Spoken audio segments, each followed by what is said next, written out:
據日本經濟新聞報道就話，因應中國政府咧就叫啲國民避免前往日本，再加上中國航空公司咧就削減呢個日本航線嘅班次啊，日本嘅大型百貨店咧係開始明顯受到衝擊嘅。原定呢2025年12月由呢個中國飛去日本嘅5548嘅航班之中呢，至少有16%啊，即係超過904個航班呢係取消咗嘅。好啦，講落去之前呢，麻煩俾翻個 like 同埋訂閱下我頻道先，多謝晒。大家好，歡迎嚟到可公仔嘅新聞頻道，你哋好嘛？今日我哋又嚟跟進一下呢個中日關係惡化，搞到呢個旅遊業呢，究竟係有啲咩影響啦？嗱，當然有啲地區就有影響，有啲地區呢就冇乜影響嘅。不過最受影響嗰啲又梗係啲比較多人去嗰啲地方啦，例如京都嗰啲咁樣啦。因為為咗好多呢個中國嚟嘅遊客呢，佢哋呢就真係起咗好多新嘅酒店嘅。咁而上次都講過噶啦，好多酒店呢都係劈價嘅。咁其實除咗酒店受影響之外呢，仲有一啲嘢呢都好受影響嘅喎。冇錯，就係呢一個百貨公司同埋啲免稅店啦。咁我哋睇下啲百貨公司同上年同期比呢，佢哋嘅銷售係跌咗幾多先啦？嗱，3月伊勢丹呢就係跌咗0.5%嘅，大丸松坂屋百貨店呢就係少咗0.9%，然之後呢就係阪急阪神百貨店啦，係少咗成4.9% 嘅，但係呢高島屋呢反而係增長咗4.1% 嘅喎。嗱，以上係講緊整體嘅銷售表現啦。咁我哋而家睇下免稅又點樣先。免稅銷售呢，呢個3月伊勢丹呢係單咗14.2% 嘅喎，高島屋呢就係單咗11.1%，大丸松坂屋呢就係16.6% 嘅。跟住最犀利係咩呢？哇！呢個阪急阪神啊，暴跌咗40%。嗱，重災區呢就係嗰啲高度依賴旅客嘅市中心旗艦店啦嚇，講緊嘅係好似呢個銀座嘅3月啦，佢嘅免稅銷售呢係單咗20.1% 嘅，咁全館銷售呢都係單咗3% 嘅，跟住就係大家都好中意去嘅呢個大阪啦嚇，大丸心齋橋店啊，成個館嘅銷售呢係單咗6.4% 嘅，咁阪急本店梅田嗰度呢，就係單咗6.7% 嘅。好啦，咁其實最近我都睇咗好多呢個其他 YouTube 嘅頻道啦嚇，咁都有啲日本人呢都係特登走去呢個京都旅行嘅，咁佢哋都話呢，即係都少話真係少咗好多中國人嘅。咁而家就睇下呢一個京都嘅迎賓館嗰度啦嚇，咁就多咗好多本地嘅遊客，咁亦都訪問咗佢哋。咁呢個叔叔咧就話：真係12月嚟咗之後咧，真係少咗好多呢個中國嘅觀光客喎。咁佢亦都話咧咁嘅話咧，作為日本人咧就真係易嚟好多啦。咩意思咧？因為佢話咧之前其實佢都想嚟嘅，但係因為實在太多人太多車咧，巴士都上唔到啊，所以咧佢就之前就冇嚟到，而家咧就特登走嚟旅行嘅。然之後咧，電視台咧又去咗影一影呢個南山啦喎，大家應該有去過南山噶啦。我記得我上年去嘅時候咧，係真係逼到咧，哇！前後左右全部都係人嚟嘅。呢個就係我2024年去嘅京都啦嚇，咁非常之多人嘅。要揾到個吉位可以坐喺度，企喺度啊！係啦，雖然就仲未有紅葉，不過都還好吧。呢個就係渡月橋啦。非常非常之多人嘅，背江啊！咁但係今次電視台去睇一睇南山呢，大家睇呢條橋係冇人嘅，又唔可以冇人嘅，係好少人啊！哇，個對比係好大嘅。跟住亦都訪問咗一啲喺日本嚟嘅遊客或者係本地遊客啦，就訪問咗呢個姐姐話：我想象中嘅京都應該係好多人噶嘛，但係今次我都覺得好意外啊，冇想象中咁多喎。咁記者就問佢：你係咪覺得中國嘅人好似少咗咁樣呢？咁佢就話：你咁講又係啊，真係少咗啊。咁其實訪問咗好多個咧，都係咁樣講噶啦，證明真係少咗嘅。嗱，但係咧，其實有好多朋友都話噶，唔係啊，我去到好多地方咧，仲有聽到好多人講呢個普通話噶。嗱，大家要知道，講普通話嘅咧，其實有好多地方都講普通話。仲有就係咧，可能有一啲中國嘅朋友咧，佢哋唔係住喺中國嘅咧，有好多中國嘅朋友可能住喺美國啊，住喺其他地方咁樣嘅咧，咁佢哋都可以係去日本玩噶嘛，係咪？所以唔一定係真係中國嚟嘅，不過當然係仲有中國嚟嘅朋友啦，就唔多咁樣啫。好啦，然之後咧就訪問咗間鋪頭啦，咁佢都話咧係明顯少咗好多中國嘅人嘅。嗱，淨係睇呢幅圖都好一清二楚啦吓。咁呢一個咧就係微信支付啦吓，咁啊大家可以睇到啦喎。咁 WeChat Pay 嗰度咧，嗱你去到12月份開始咧就少噶啦，到1月啊，到最近即係而家就係直情冇乜噶喎。不過又咁樣講，而家先係開始咗幾日啫，又好難咁講嘅。但係12月咧係明顯真係少咗好多嘅。好啦，亦都係嗰句啦吓，居民就開心，做生意嘅咧就非常之愁嘅。咁就好似呢位叔叔咁樣啦吓，咁佢咧就喺呢個南山商店街嗰度做生意嘅，石川先生啊，咁佢就話啦吓，就快咧就到呢個中國嘅春節啦。通常呢個時候咧都係最多中國朋友嚟嘅時期嚟嘅，不過今年咧應該就好唔同啦。佢話佢都非常之擔心之後嘅影響喎。好啦，亦都訪問咗呢兩位姐姐啦吓，咁佢哋都話咧酒店咧係比想象中平好多嘅，10000yen左右嘅啫。咁其實而家睇好多京都地方嘅酒店啦，都真係 under 10000yen嘅。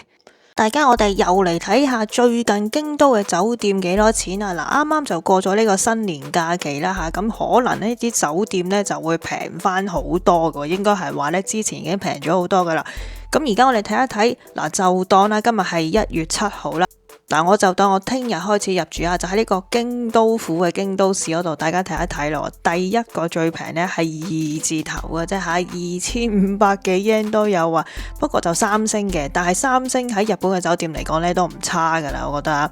同埋係睇下55% off 噶陰公，跟住呢下邊係4000幾 yen 啊，4000幾呢個4條烏丸嗰邊嘅。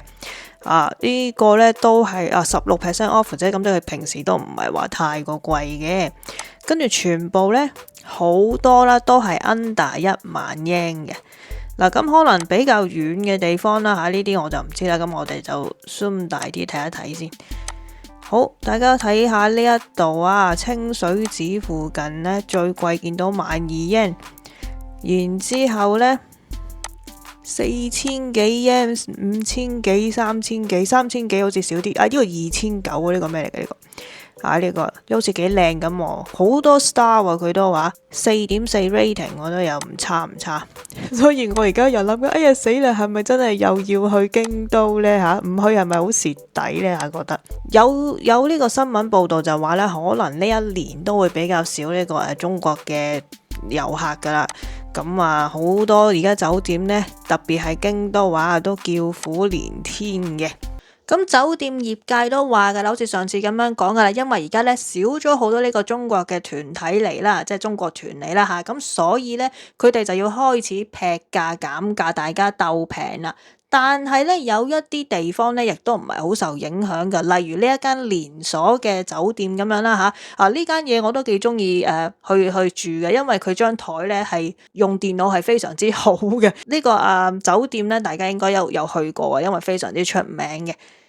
咁訪問咗一個負責人啦，咁佢就話啦吓，咁其實除咗呢個中國遊客之外咧，都好多外國同埋本地遊客嘅，咁反而咧佢哋嘅單價啦吓，即係佢哋啲房價咧係比之前係貴咗添。咁我頭先都上過佢哋網站睇啊，確實咧，如果我聽日入住嘅話咧，真係11000yen 一晚嘅，同其他我見到嗰啲酒店比咧係好唔同嘅，我都唔知點解佢可以做到咁犀利不過咧。呢間嘢真係幾好住嘅。好啦，然之後就睇下呢個關西經濟聯合會會長阿松本正義先生，佢點樣睇而家呢個情況啦？因為咧關西京都嗰邊咧都算係最重打擊嘅。咁佢就話啦吓，嗱，你話對日本冇影響呢，其實呢係唔可能嘅，因為影響而家呢已經係開始出現㗎啦，所以大家呢一定要忍一忍咁樣喎。咁好啦，原來都唔係全部生意好受打擊嘅，例如大家睇下呢一個阪神嘅名牌包包特賣場啦，全部都係二手貨嚟嘅，咁全部咧都減價就30%到50%嘅喎，咁啊非常之多呢個名牌包包嘅 LV 啊乜 Q 乜 Q 嗰啲咁樣啦吓，咁負責人就話咧。